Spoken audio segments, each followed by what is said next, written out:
اللہ تعالیٰ کے فرمان ترجمہ: تم اپنی جانوں کو لازم پکڑو، جب تم خود ہدایت پر ہوگے تو گمراہ لوگ تمہیں کوئی نقصان نہیں پہنچا سکیں گے کے بارے میں حضرت ابو ثعلبہ رضی اللہ تعالیٰ عنہ سے روایت ہے، انہوں نے کہا سن لو، اللہ کی قسم میں نے اس کے متعلق رسول اللہ صلی اللہ علیہ وسلم سے دریافت کیا تو آپ نے فرمایا بلکہ تم نیکی کرنے کا حکم دیتے رہو اور برائی سے روکتے رہو، حتیٰ کہ جب تم دیکھو کہ بخل کی اطاعت کی جاتی ہے، خواہش کی اتباع کی جاتی ہے، دنیا کو ترجیح دی جاتی ہے اور ہر شخص اپنی رائے و عقل پر خوش ہے، اور تم دیکھو کہ ایک ایسا امر جس سے بچنا مشکل ہے، تو پھر تم اپنی جانوں کو لازم پکڑو اور عام لوگوں کے معاملے کو چھوڑ دو، کیونکہ آگے ایام صبر آنے والے ہیں۔ جس شخص نے ان ایام میں صبر کیا گویا اس نے انگارہ پکڑا۔ ان ایام میں عمل کرنے والے کے لیے 50 آدمیوں کے عمل کرنے کے برابر اجر و ثواب ہے۔ صحابہ نے عرض کیا اللہ کے رسول، ان کے 50 آدمیوں کے اجر کی مانند؟ آپ صلی اللہ علیہ وسلم نے فرمایا ان 50 آدمیوں کے اجر کی مانند جو تم میں سے ہیں۔ مشکات المصابیح حدیث نمبر 5144۔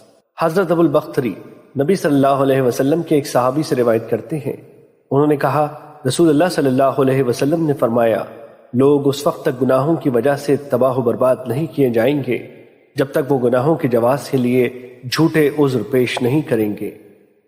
مشکات المصابیح حدیث نمبر 5146۔ حضرت عدی بن عدی کندی بیان کرتے ہیں ہمارے آزاد کردہ غلام نے ہمیں حدیث بیان کی کہ اس نے میرے دادا کو بیان کرتے ہوئے سنا، انہوں نے کہا کہ میں نے رسول اللہ صلی اللہ علیہ وسلم کو فرماتے ہوئے سنا بے شک اللہ تعالیٰ کچھ لوگوں کی نافرمانی کی وجہ سے سب لوگوں کو عذاب میں مبتلا نہیں کرتا حتیٰ کہ وہ اپنے سامنے برائی ہوتی دیکھیں اور وہ اسے روکنے کی طاقت رکھنے کے باوجود اسے نہ روکے۔ جب وہ اس طرح کے ہو جائے تو پھر اللہ عام و خاص، زیادہ اور تھوڑوں سب کو عذاب میں مبتلا کر دیتا ہے۔ مشکات المصابیح حدیث نمبر 5147۔